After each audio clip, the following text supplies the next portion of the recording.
Hello, everyone. Welcome into Above My Pay Grade. My name is Eric. Thank you for tuning in. There is a new acronym on the block, and that is NILF. NILF.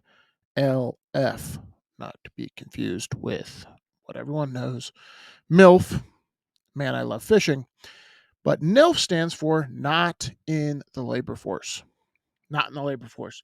Now, if you are confused like I am as to why there are so many people employed and the Fed keeps talking about they need to lower the unemployment rate or raise the unemployment rate rather, and they're going to keep raising rates until unemployment goes up because we have inflation. There's more to the story. And number one is how the labor statistics are calculated because those not looking for work aren't even calculated at all.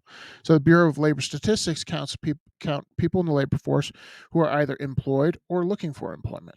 Those who aren't looking at all, maybe living at home, they don't count. So that's pretty important when we're looking at a country and we're raising rates based off of an unemployment rate, especially if a lot of people have dropped out of the labor force. So I want to take your attention to an article here from the New York Post. It says disturbing rise in NILFs. I would have chosen a different acronym, but whatever. Men not in the labor force. America's post pandemic employment picture is an unsettling paradox. On the one hand, job totals are finally back above pre pandemic highs, but unemployment rates are skirting a 50-year low. But at the same time, overall work rates are lower than they have been since the 1980s. And millions of workers who dropped out of the labor force during the COVID-19 lockdowns have yet to return. Do you guys remember in 2021? I'm sure it was in your area, just like it was in mine. You would go to your local place where high schoolers normally work, whether it be a fast food joint, what have you, and they were shut down, and or they had to have limited hours, or they were takeout only because they didn't have enough workers. And if you were like me, you're scratching your head thinking, did just people just spontaneously combust? Like, what's going on? They had the labor force in 2019. What's going on now? Why isn't anybody working? And the answer is in this article. People have dropped out of the workforce, and we're going to talk about as to why. But this is the biggest peacetime labor shortage in America's history. So, further reading here, it first became evident among men in the prime of life between 25 and 54. Today, over 7 million of these men of prime working age are neither working nor looking for work. Therefore, they're not calculated at all in the Bureau of Labor Statistics. That's important, Federal Reserve, right? If we're talking about people either on the government dime, taking unemployment, living at home, that's very important. And now, in the wake of COVID calamity, the men without work syndrome seems to be spreading, afflicting part of the U.S. workforce that did not suffer it before the pandemic. So, what changed? Well, obviously, the pandemic changed, but what changed in the psyche? Work rates for older Americans 55 plus remain stuck at pre vaccine levels. Warning lights seem to be flashing for prime age women as well. Yes, prime age men have a depression scale work problem. Depression being the economic collapse in the 20s. But unlike in the Depression, the post war collapse of work for men has little to do with unemployment per se, meaning not enough jobs. Rather, it has to be driven by an exodus from the labor force. So you got to ask yourself, how are these people getting money? Are they living at home? I did a story about this. Like a lot of people are still living with their folks, which again, if you're doing that to get ahead to save some money, I'm not against that. But if you're dropping out of the labor force and living at home with no plan, how does that change? And I always like to, we're unique, right? We're unique in this time in history where you can actually drop out of the labor force. What? Um, you said that to somebody 150 years ago. People who are subsistence farmers, hey, why don't you drop out of the labor force? They'll be like, look at you sideways, like, what? I won't eat. I have to work. I have to cultivate food, go hunting, what have you. 150 years ago, there is no such thing as dropping out of the workforce. And yet we have that luxury today. So further reading here, received wisdom in academic and policy circles sees declining male workforce participation as a matter of economic and structural change. Reduced demand for less skilled work, technological innovation. They think like coal miners and stuff. Um, but that doesn't. So the academic circles are saying, well, hey, yeah, there's a limited demand for people with high school diplomas. That's not necessarily true.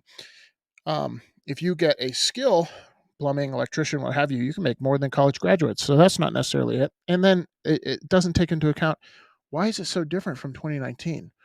We didn't have this magic change in the economy where skilled labor wasn't necessary anymore.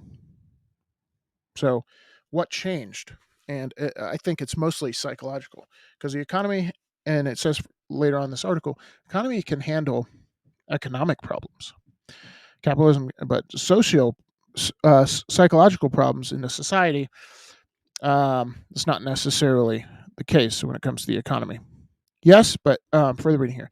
Yes, but markets solve, like I said, economic problems. They do not cure social pathologies. What is that social pathology that's causing people to drop out of the labor force? Record high job vacancies coexist with depression level work rates for men because a vast pool of unworking prime age men, and increasingly also others, women, apparently cannot be lured back to the workforce no matter how tight labor market conditions get, no matter how much bargaining power workers possess for the labor scarcity. So it's not, hey, pay me more, because they have a lot more bargaining power now. So they've lost hope. Um, and I think this is just a guess. Okay. The millennial generation were told something, and that something was a complete lie. They were told that if they go to school, work hard, get good grades, they'll get a good job. And they get out of school, they apply for jobs, they actually have zero skills. In fact, a lot of these companies are realizing these kids are net dumb isn't the word, but they've lost some certain intelligence, some street smarts, some savviness in college, because it is a bubble. They learn things that aren't necessarily true in college, and they're saddled with this debt. And so they were told all these things, and they're not actually true. So I think that's why a lot of millennials, generation, what is it, Z, after millennials, are dropping out of the workforce. And then there's some economic reasons too that I'll get into here in a second. In further reading, in absolute terms, the current level of unfilled jobs is about 4 million higher than the immediate pre-COVID level. 4 million people have dropped out of the workforce. And today's manpower levels, at roughly 4 million workers lower than the workforce had kept growing, 4 million workers lower than if the workforce had kept growing on its pre-COVID trend. We all saw this in 2021, right? All these businesses having to shut down because they didn't have enough workers. America's COVID era economy is a study, and this is it frustrates me to no end, is a study in unintended consequences. If you are a politician, if you are a person in charge, you are there to make the decision with all the information to calculate unintended consequences. But look at the incentives. Look at the incentives for politicians. They don't align with making correct decisions. They align with making a decision, because if they don't, then they'll get voted out of office. A good example of this is the lockdowns, right? You saw a ton of unanimity initially with politicians, because what's more politically palatable, job losses or deaths? Job losses or deaths. So the incentives are to overreact.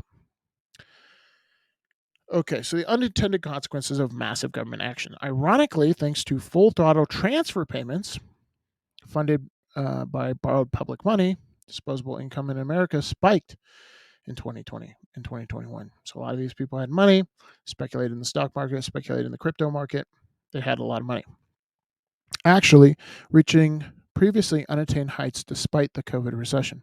This may be the only national economic crisis in history in which purchasing power rose. It rose, right? For a short time. And we're going to pay the piper for that. COVID payments also provided cash to keep people out of work. Remember the famous $600 a week? Gosh, $600 a week pandemic unemployment benefit available almost unconditionally in 2020 and 2021. Then it was lowered to $300 and never limited to the technically unemployed alone. I knew somebody who was getting paid under the table cash and they were collecting these benefits, right? In effect, Uncle Sam stumbled into a test drive for universal basic income. How did that go for us?